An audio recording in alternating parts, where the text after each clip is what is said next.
So shout out sa inyong lahat dyan mga ka-road trip. Ang ngayong araw ay mayroon sa akin nagtanong sa comment section na, Sir, paano daw mag-wiring ng automatic on and off ng atin radiator fan? So hindi ko naman siya masagot sa comment section dahil napakahaba nun mga sir kung itatype ko pa yun. So na pagdesisyonan ko na gawan ko na lang ng video. So siya nga pala ay si Ilan Pruta. So ilalagay ko lang dito yung pangalan niya. Shout out sa iyo, sir. So ito na yung request mo. Gagawan ko na lang ng video para madali mo rin maintindihan. So hindi lahat ng ah, sasakyan ay naka wiring yung atin radiator fan. Yung iba naka-direct na yan sa ano, makina. Pag ikot ng makina, iikot na rin yun kasi naka-direct na siya sa makina. So yung iba naman naka-automatic ngayon, tapos ginawa nila na pag unang susi kahit hindi pa umaandar ay umiikot na yung radiator fan. So yun ang gusto natin ngayon gawan ng video na pag unang susi dapat hindi pa siya umiikot. Saka na siya iikot kung marireach na niya yung kanyang tamang temperature ng coolant ng atin makina. So sa mga hindi pa nakakapag-shoutout dyan, malaking tulong na rin yun sa akin na mag-subscribe, like and share kayo sa akin. Kahit doon lang mga sir, ah, makatulong rin tayo doon sa iba na hindi pa alam yung mga ganun pamamaraan. So although marami nang nag-content nito, pero kanya-kanya naman kami ng pamamaraan ng paggawa ng mga sira ng sasakyan, or kanya-kanya kaming diskarte kung paano gumawa ng mga wirings ng sasakyan. So maraming salamat sa panonood, at kay Sir Pruta maraming salamat sa iyo dahil nanonood ka rin pala ng aking video. So tara mga sir. Kung diagram, so wala pa siyang connection kasi gusto kong ipakita sa inyo kung paano siya i-connect para maintindihan nyo rin. So although marami nang nag-content nito, so itong ginawa ko, ito yung pinakasimple para madali natin maintindihan. Automatic on and off radiator fan single connection. So mamaya ipapaliwanag natin kung anong mga ginagawa dito para maintindihan talaga natin. So ito na yon sir, yung nag-comment sa akin, shout out sa iyo. Ilalagay ko lang yung pangalan mo diyan. So maraming salamat kasi nanonood ka rin pala ng aking video. So itong atin ignition switch, para magkaroon siya ng power or magkaroon siya ng kuryente, kailangan supplyan yan ng 12 volts.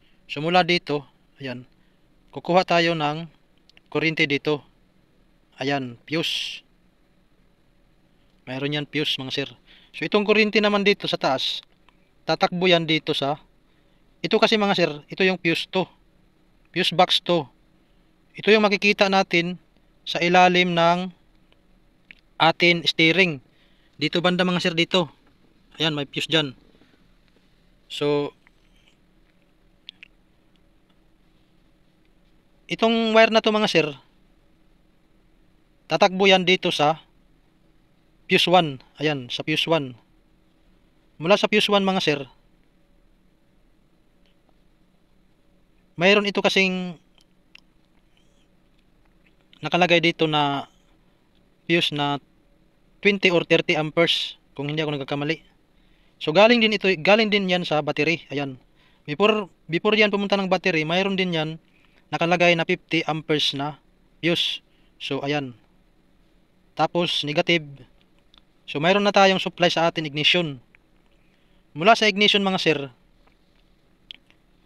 pupunta tayo ng 86. Ayan mga sir, dito tayo sa 86.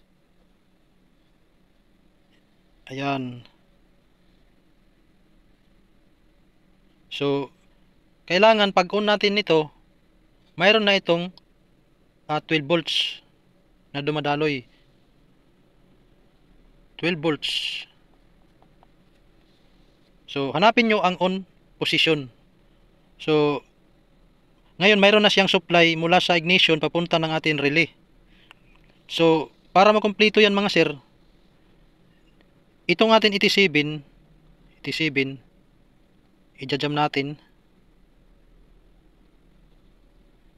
Papatakbuhin natin ito papunta ng load. Ito na yung ating pan. Tapos dito naman mga sir, gagawin natin itong ground, yung isa. So ayan. So mayroon na tayong connection dito.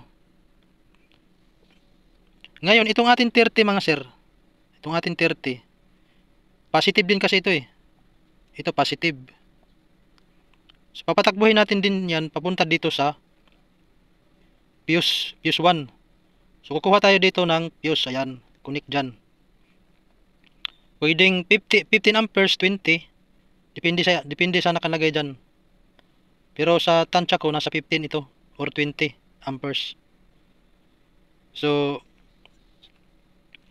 mayroon na tayong connection ng positive dito. Ayan. Positive kasi ito mga sir. Fuse. So, ngayon, may kuryente na yan mga sir. Complete, ano na yan. Kung sa ibang diagram, almost complete na yan. Pero hindi pa rin gagana yan kasi gusto natin ay automatic. So, hindi siya, ihintayin niya na mag-trigger yung atin ECT sensor. So, itong 85, negative kasi ito mga sir, negative. Ayan. So, i-connect natin ngayon yan sa atin ECT. ECT.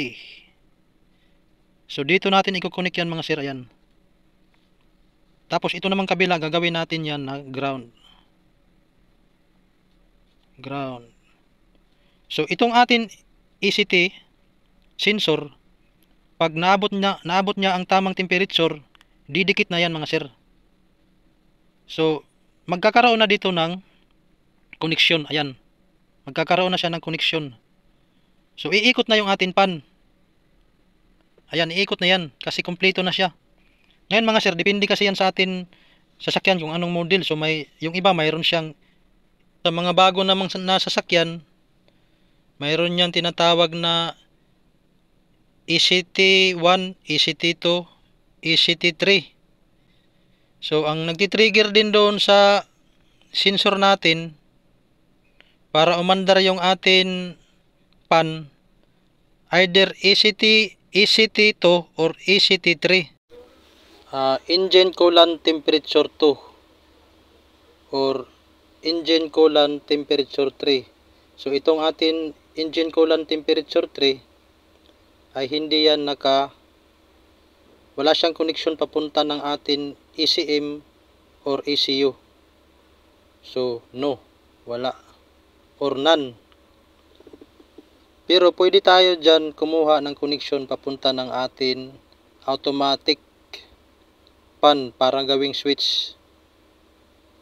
So, ito namang ECT1 at saka ECT2 ay may connection yan papunta ng ECM or ECU. So, ang atin kukunin dyan para gawing switch sa atin coolant or radiator pan para magkaroon siya ng switch ay itong ECT2 or ECT3.